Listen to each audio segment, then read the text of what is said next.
지금은 우리가 추수감사 축제의 시즌을 보내고 있습니다. 우리 교회는 지난주에 추수감사 예배를 드렸지만 전통적으로 보통 교회들은 이제 다음 주가 추수감사 예배가 되는데, 이것은 미국 건국 초기에 청교도들이 미국에 정착을 하면서 1년 동안 정말 고생 많이 하고 한 움큼만큼의 결실을 얻었는데, 이 결실을 가지고 이만큼이라도 주신 하나님께 감사한다 하며 감사의 축제를 주변의 인디언들 다 초청해서 함께 축제를 보내고 예배를 드린 데서부터 기인합니다. 그것이 11월 셋째 주이기 때문에 그렇게 해서 이제 지금은 미국은 11월 셋째 주가 되면 추수감사 축제가 벌어지게 되고요. 이제 한국 교회도 영향을 받아서 그렇게 되게 하지만, 이제 저희 교회는 10월 말이면 추수 다 끝나고 탈곡까지 다 끝나고 도정까지 이렇게 다 끝나서 햅쌀이 나오더라고요. 그래서 11월 첫 주에 이렇게 추수감사 예배를 드렸습니다. 그런데 저는 오늘도 그렇고 다음도 그렇고 다음 주도 그렇고 우리 성도들과 함께 좀 감사를 나누고 싶고 또 감사를 함께 찾아내고 싶은 이런 마음이 간절해서 계속해서 감사에 관한 이야기를 주제로 말씀을 좀 나누려고 합니다.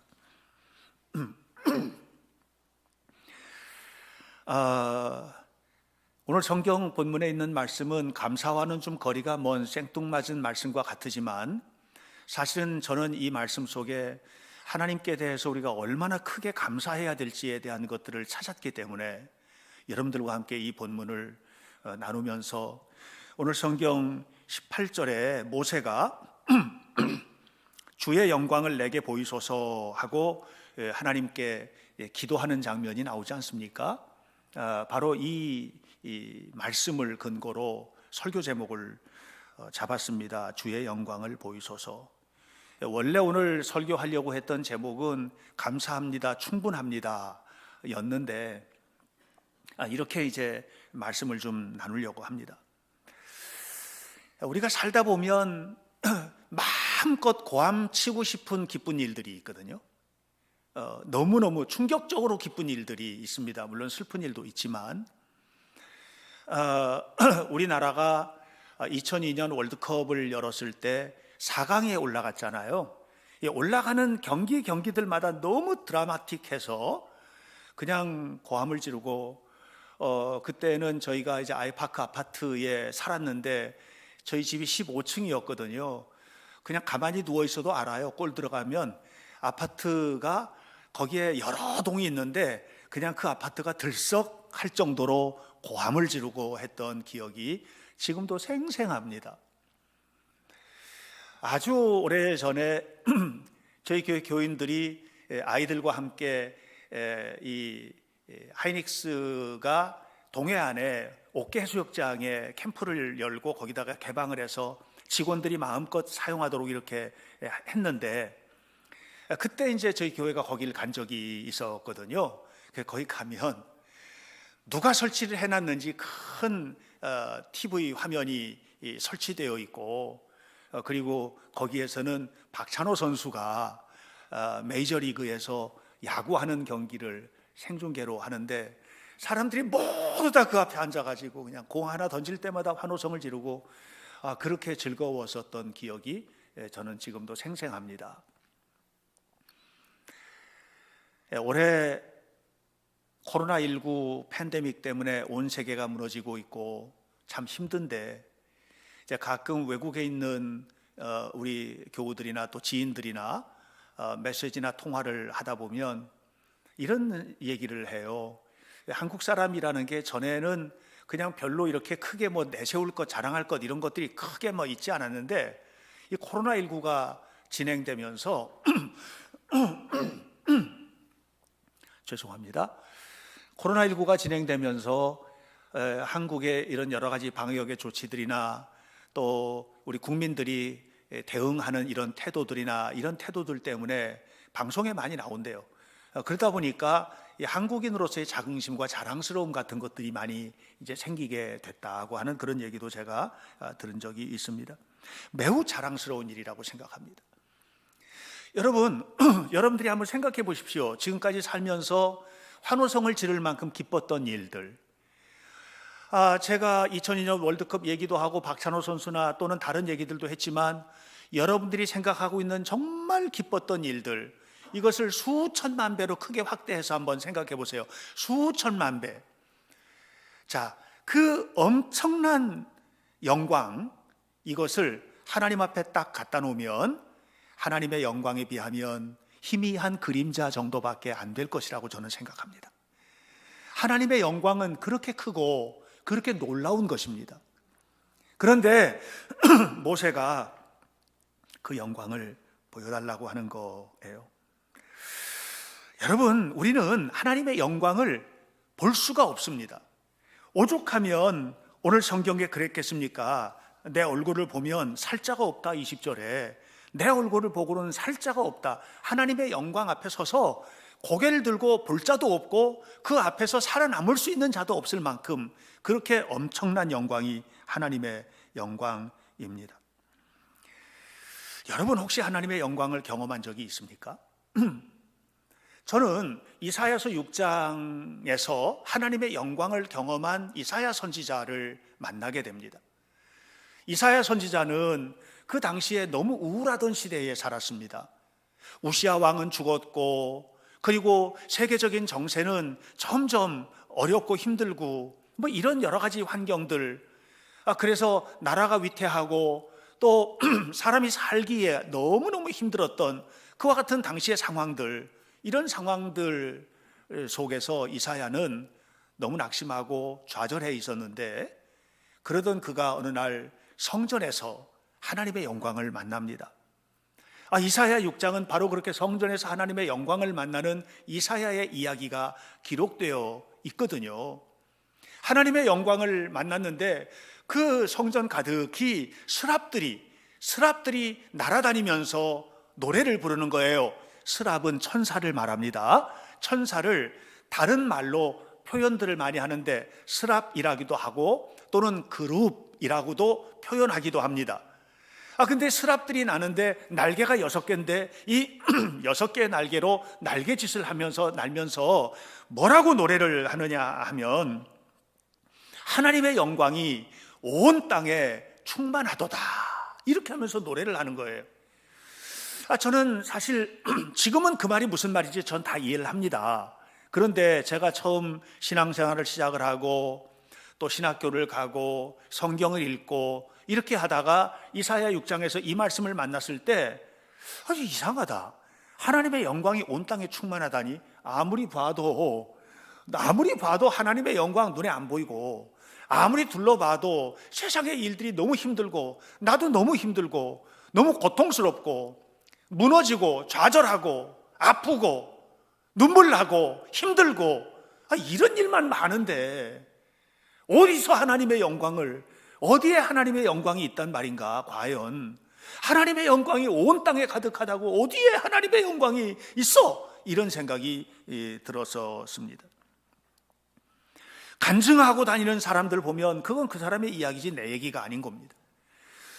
제가 젊은 시절에는 특별히 여기저기 간증하는 사람들 중에서 천국을 보고 왔던 사람들의 간증들이 유행병처럼 한국 교회를 그냥 이렇게 장악하고 했던 때가 있었습니다. 예를 들면 펄시 콜레 박사 같은 사람이 천국에 갔다 왔다고 하면서 그 간증을 하고 내가 본 천국이라고 하는 책도 나오고 이렇게 했었거든요. 근데 그 들을 때는 진짜 있는 것 같은데 진짜 있을까? 죽어봐야 알지 어떻게 알아? 이것이 이제 저의 마음이었던 거예요. 하나님의 영광은 과연 땅에 충만한가? 만약에 하나님의 영광이 땅에 충만하다면 왜 이 땅에 이렇게 우리를 무너뜨릴 수 있는 이런 일들이 있는가? 왜 내가 이렇게 힘들고 고통스러울 때 그 영광스러운 하나님은 어디 계신가? 오늘 여러분과 함께 그 얘기를 좀 나누려고 합니다. 여러분에게 하나님은 충분하십니까? 여러분에게 하나님 한 분이면 충분하십니까? 여러분의 모든 것들이 하나님의 이름 앞에서 다 해결됩니까? 여러분의 아픔도, 여러분의 슬픔도, 여러분의 고통도, 여러분들의 자녀의 문제도, 여러분의 미래도, 먹고 사는 문제도, 인간관계도 하나님의 이름 앞에 다 문제 없습니까? 다 해결됐습니까? 충분합니까? 충분하지 않은 거예요.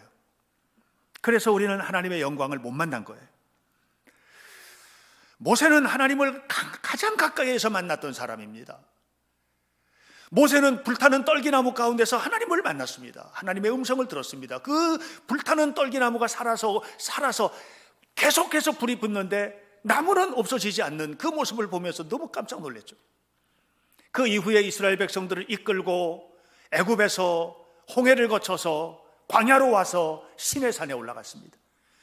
시내산 꼭대기에 올라가서 그곳에서 하나님을 직접 대면하여 만나고 하나님이 손으로 직접 써준 돌판 십계명을 받습니다. 그 십계명 속에는 하나님의 말씀이 새겨져 있고 그 십계명 속에는 하나님의 마음이 새겨져 있습니다. 하나님의 마음, 이 십계명 안에 있는 하나님의 말씀 안에 있는 하나님의 마음은 다른 게 아니에요. 나를 사랑하고 내 계명을 순종하여 지키는 자들에게는 너와 네 자손 수천 대에 이르도록 복을 주리라. 이게 하나님 마음이에요. 여러분을 향한 하나님의 마음이에요. 예수님을 믿고 하나님의 뜻을 따라 살면 자녀손 천대에 이르도록 복을 주리라. 이게 십계명 돌판을 우리에게 주시면서 하신 하나님의 마음이거든요.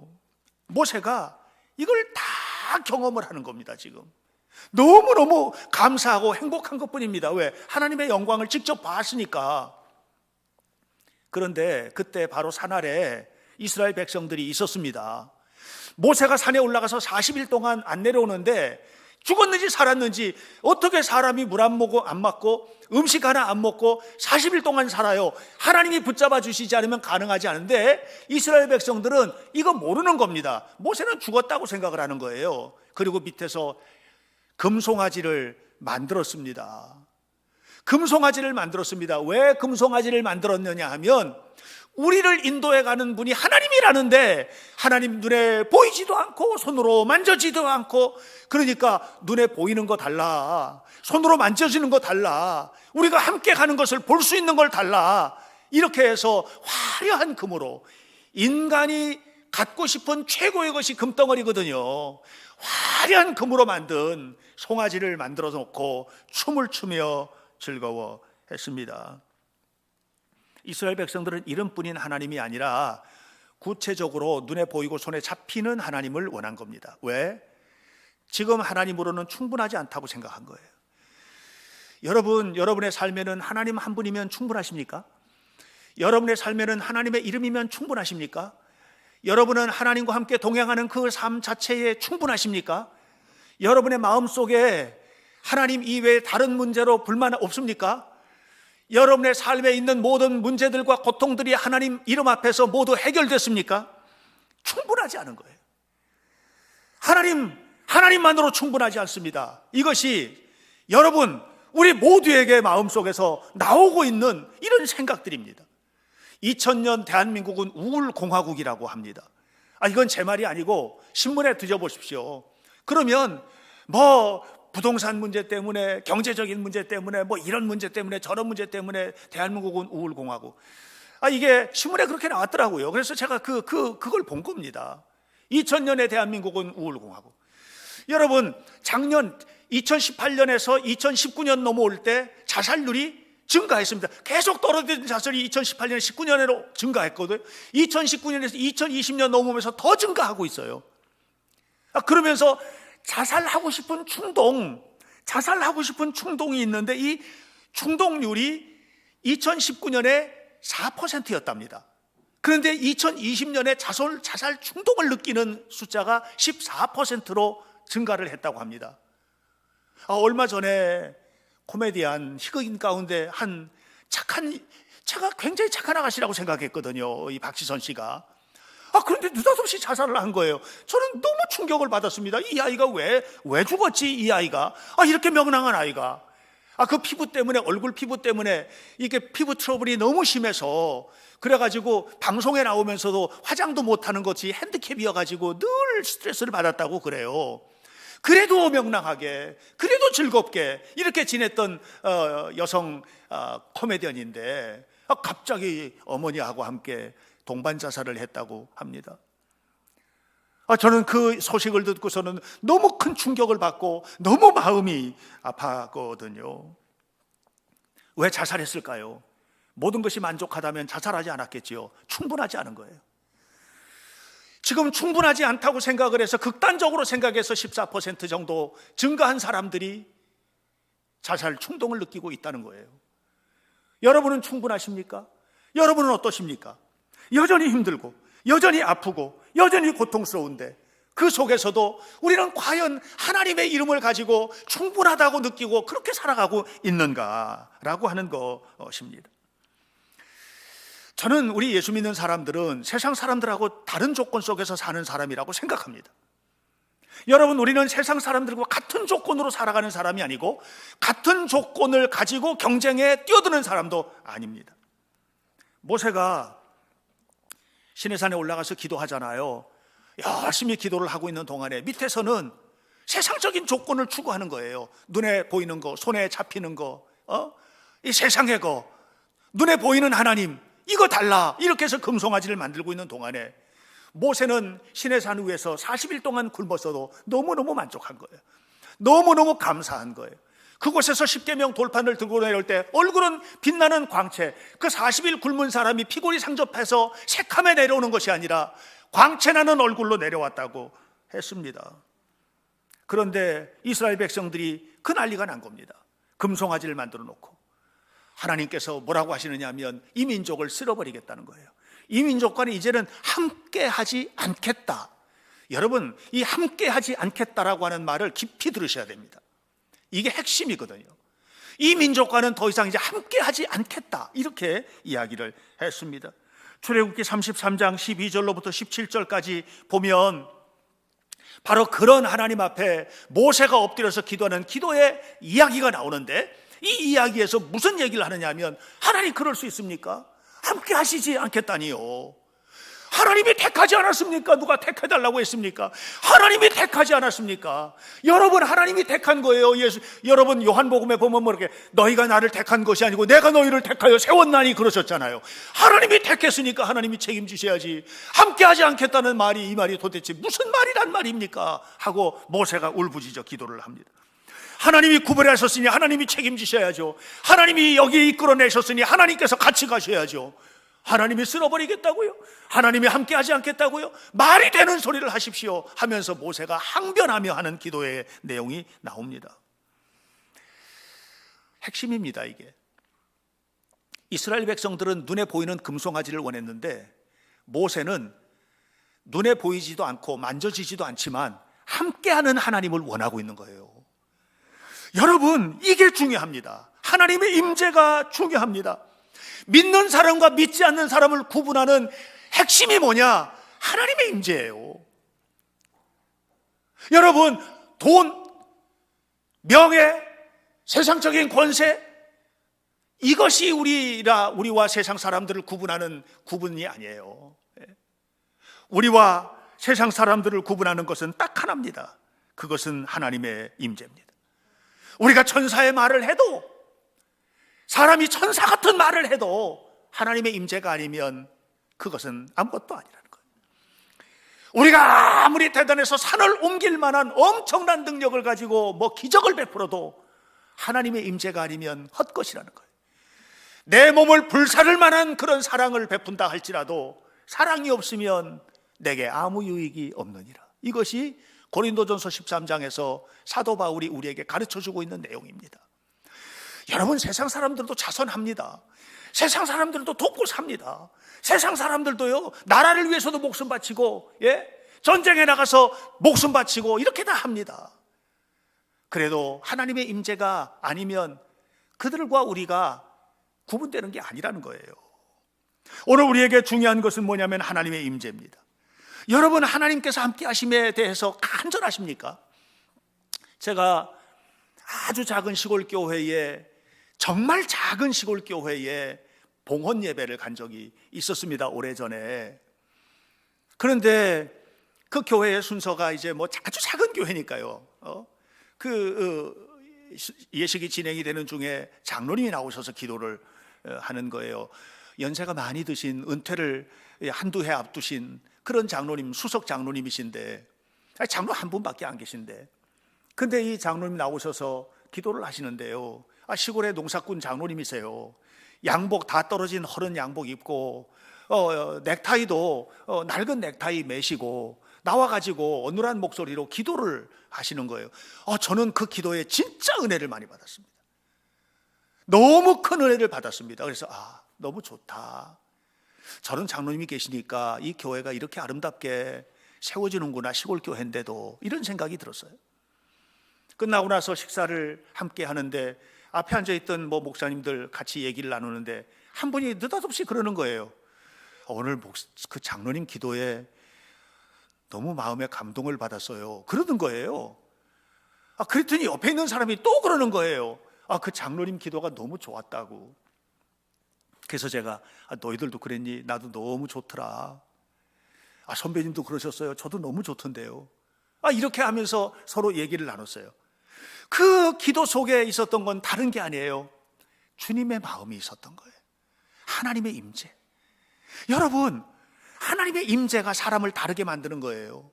저는 그 자리에서 시골 교회, 아주 작은 교회 촌 노인 장로님의 기도를 들은 것이 아니라 하나님의 임재 속에서 드리는 건강한 하나님의 백성의 하나님을 향한 간구를 들었어요. 오늘 여러분, 우리가 세상 사람들하고 돈 가지고 구분되는 게 아니에요. 세상 사람들하고 건강 가지고 구분되는 게 아니에요. 예수 믿는데, 하나님을 그렇게 믿는데 나는 왜 이렇게 몸이 연약한가? 그럴 수 있어요. 그러나 여러분 분명히 아셔야 돼요. 하나님의 임재가 사라졌으면 더 이상 성도가 아니에요. 오늘 우리는 하나님의 임재 속에 살아가는 그런 하나님의 자녀가 되어야만 합니다. 모세는 남들이 보지 못한 걸 보고 남들이 듣지 못한 걸 들었어요. 그러고 나니까 너무 행복한 거예요.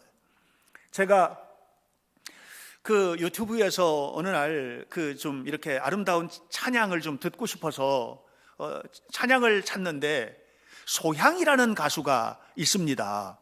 근데 이 소향이라는 가수가 얼마 전에 어느 방송에서 어느 방송인지 잘 모르겠는데 그 방송에서 전국을 여러 군데를 다니면서 코로나에 지친 사람들을 위로하는 가수들 몇 명이 다니면서 이렇게 콘서트를 하는 이런 콘서트가 있었는데, 거기에서 방송되지 않은 노래를 들려주는 바로 그런 음악이 나왔어요. 방송이 안 된 이유가 뭐냐면 이 음악이 찬양이에요. 찬양. 하나님을 찬양하는 찬양이에요. 그러니까 이제 그게 방송이 안 된 것 같아요. 그 찬양의 제목은 His eyes is on the sparrow. His eyes is on the sparrow. 그의 눈이 참새를 바라보고 있어요. 이런 말이에요. 그러면서 그 노래가 이제 영어로 된 노래인데 이 노래 속에 이런 내용이 나와요. I sing because I am happy. 나는 노래해요. 왜냐하면 행복하기 때문이에요. 그런데 그 가사가 행복한 가사가 아니에요. 지쳤어도, 힘들어도, 병들어도, 나약해도 I sing because I'm happy. 그래도 행복한걸요. 그래 노래하는 거예요. 주님의 손이 참새 같은 나를 바라보고 계세요. 주님의 손이, 주님의 눈이 참새 같은 나를 바라보고 계세요. 참새같이 지쳐 쓰러져 있는 나를 바라보고 계세요. 참새같이 쓰러져 있는 나를 바라보고 계세요. 나약한 나를 바라보고 계세요. 그러니 I sing because I'm happy. 나는 노래하는 거예요. 행복하기 때문이에요. 이렇게 하는 거예요. 여러분, 돈을 가지고 비교하려고 하지 마세요. 여러분, 어떤 사람은 열심히 돈 벌어서 이재용 씨 같은 사람은 이번에 상속세를 11조를 내야 된답니다. 무슨 복이 많아서 11조씩이나 11조 원이 그게 장난입니까? 그런데 이건희 씨가 11조 상속세 낼 만큼 그 엄청난 돈을 물려주고 떠날 때 행복하게 떠났을까? 아닐 것 같아요. 여러분, 세상의 것 가지고 비교하면 비교가 안 돼요. 우리가 세상 사람들과 비교하는 것은 하나입니다. 과연 나에게는 하나님의 임재가 있는가? 나는 하나님의 임재 속에 살고 있는가? 나는 하나님의 임재를 느끼고 있는가? 모세는 그래서 행복했던 것이고, 산 밑에 있었던 사람은 그걸 모르니까 금송아지 만들어 놓고 거기서 춤을 추면서 거기서 위로를 얻으려 하니 그게 위로가 되고 힘이 됩니까? 여러분, 저는 물질의 축복은 너무 귀하다고 생각합니다. 돈 많이 버십시오. 너무너무 귀한 겁니다. 궁핍하게 살지 말고 궁핍을 물려주지도 말고 넉넉하게 부요롭게 살기 위하여 하나님 앞에 구하십시오. 명예는 너무 귀중합니다. 높아지십시오. 직장에서도 승진하십시오. 저의 간절한 기도 가운데 하나가 우리 성도들 직장에서도 승진하게 하시고 사회에서도 명예로운 직을 갖게 하시고, 이게 저의 간절한 기도입니다. 올라가야만 합니다. 그러나 분명히 아셔야 됩니다. 그것은 너무나 좋은 것이지만, 그러나 그것이 세상과 우리를 구분하는 구분선은 아닙니다. 여러분, 세상 사람들도 물질, 세상 사람들도 명예, 세상 사람들도 건강 다 누리고 삽니다. 우리에게는 하나님의 임재, 하나님의 함께하심, 이것이 필요해요. 이 하나님의 임재 속에 살아가는 성도들 되시기를 주님의 이름으로 축원합니다. 이것이 있으면 우리가 고백할 수 있어요. 어떤 상황에서든지 감사합니다. 그리고 충분합니다. 죽을 병에 들리고 엄청난 수술을 받고 감당할 만한 아닌 경제적으로 너무너무 지쳐 쓰러질 수밖에 없는 상황에서도 감사합니다. 그런데 충분합니다. 이렇게 말할 수 있는 것입니다. 이스라엘 위해서 중보 기도를 하던 모세가 갑자기 엎드려서 하나님 앞에 구하는 장면이 오늘 18절에 나옵니다. 주님의 영광을 나에게 보여주옵소서. 이렇게 주님이 함께 가겠다고 하시는데 함께 가시겠다고 하시니 감사합니다 이 뜻이 아니고 주님의 영광을 나에게 보여주세요. 이렇게 구하기 시작합니다. 주님의 영광을 나에게 보여주세요. 놀랍게도 하나님은 그 모세의 기도에 응답을 하십니다. 출애굽기 33장 19절, 내가 너에게 보여주겠다 이렇게 말씀. 내가 보여주겠다. 예, 보여주겠다. 20절에 내 얼굴은 보지 못할 거다. 그러나 23절에 네가 내 등을 볼 것이고 얼굴은 보지 못하리라. 저는 이 말씀이 아쉬웠어요. 보여주시려면 짠 하고 정면을 보여주시지 무슨 등짝이야. 이왕에 보여주시려면 정면을 보여주시면 얼마나 좋을까. 근데 왜 등을 보여주시고 전면을 안 보여주시나.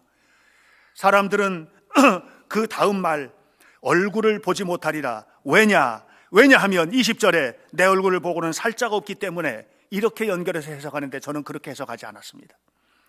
처음에는 그렇게 알았어요. 그런데 이 말씀을 깊이 묵상을 하다 보니 이 말씀 속에 하나님의 마음이 막 느껴지면서 이 등을 보여주신 것이 얼마나 큰 축복이고 영광인가 하는 것을 저는 알게 되었습니다. 주님은 등을 보여주셨습니다. 주님은 모세에게 당신의 뒤를 보여주셨습니다.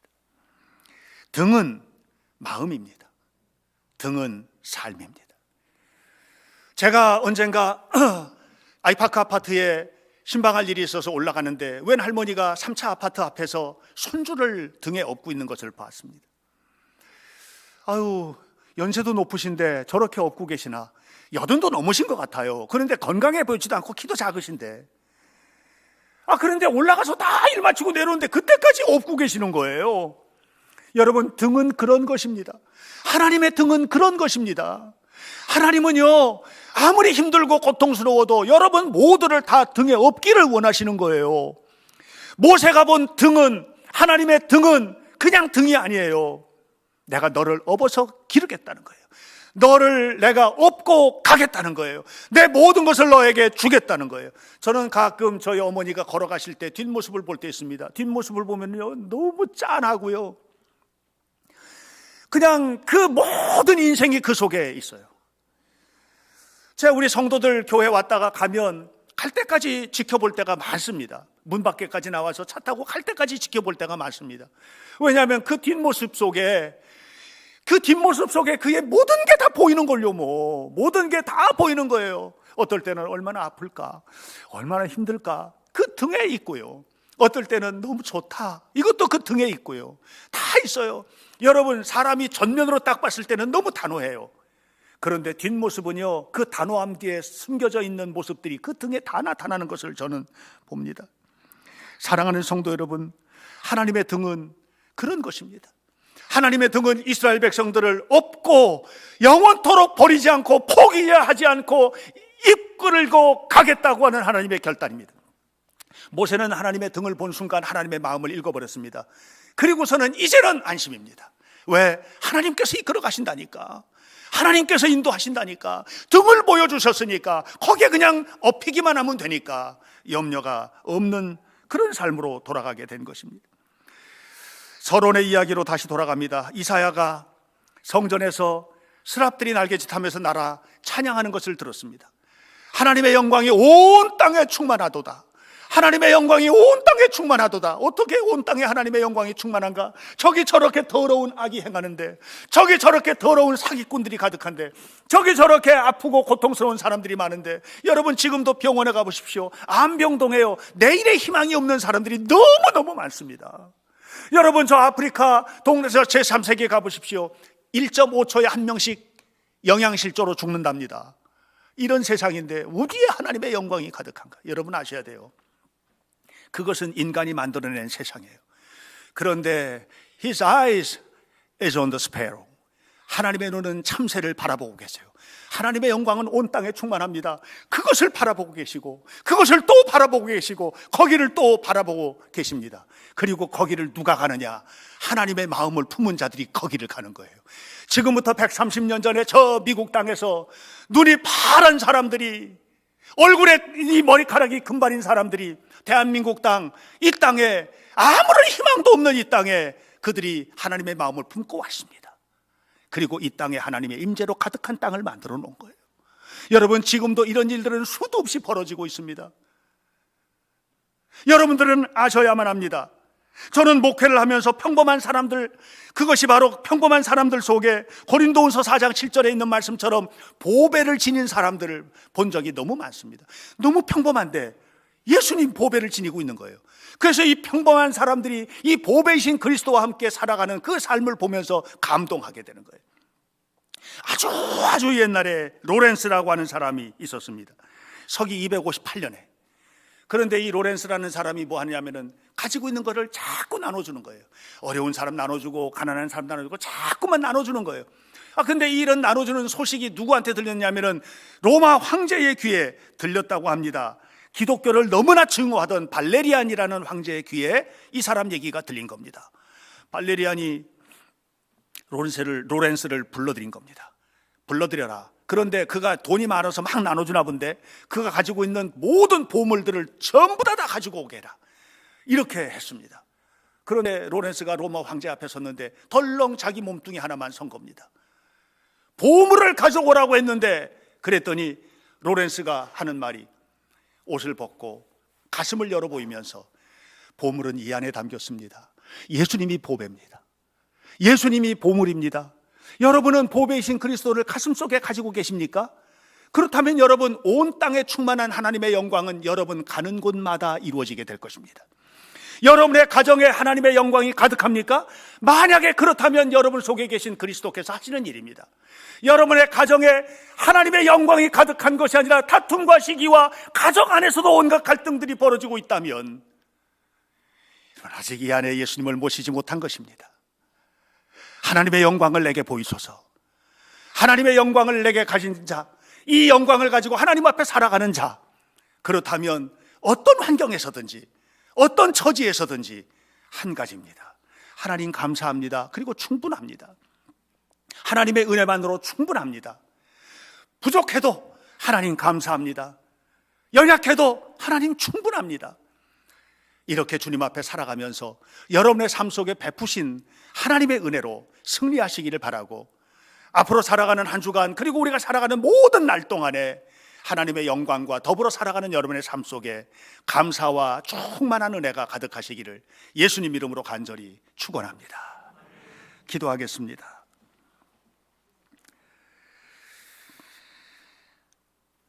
살아계신 아버지 하나님, 우리는 질그릇처럼 깨어지기 쉬운 존재들이지만 그 그릇 속에 하나님의 영광이 담겨 있음을 압니다. 쓰레기 나부랭이나 담을 수밖에 없는 그릇인데 보배이신 그리스도가 내 안에 담기게 하시니 감사합니다. 그러므로 말미암아 세상 사람들은 2020년을 우울공화국에 살고 있는 사람들이라고 하지만 우리는 하루하루가 감사합니다, 충분합니다, 하나님의 은혜 감사합니다, 충분합니다. 이렇게 고백하면서 하나님 앞에 살게 하옵소서. 불평의 조건이 산더미처럼 많아도, 어려움 속에 있는 순간들이 수도 없이 많아도, 그래도 주님의 임재 속에서 내 안에 계신 주님 때문에, 보배이신 주님 때문에, 모세가 경험했던 그 바로 하나님의 영광 때문에 감사와 또한 충분함을 고백하는 하나님의 자녀들이 되도록 인도해 주옵소서. 오늘도 우리 주님께서 친히 동행하심을 감사드리며 예수님 이름으로 기도하옵나이다. 아멘.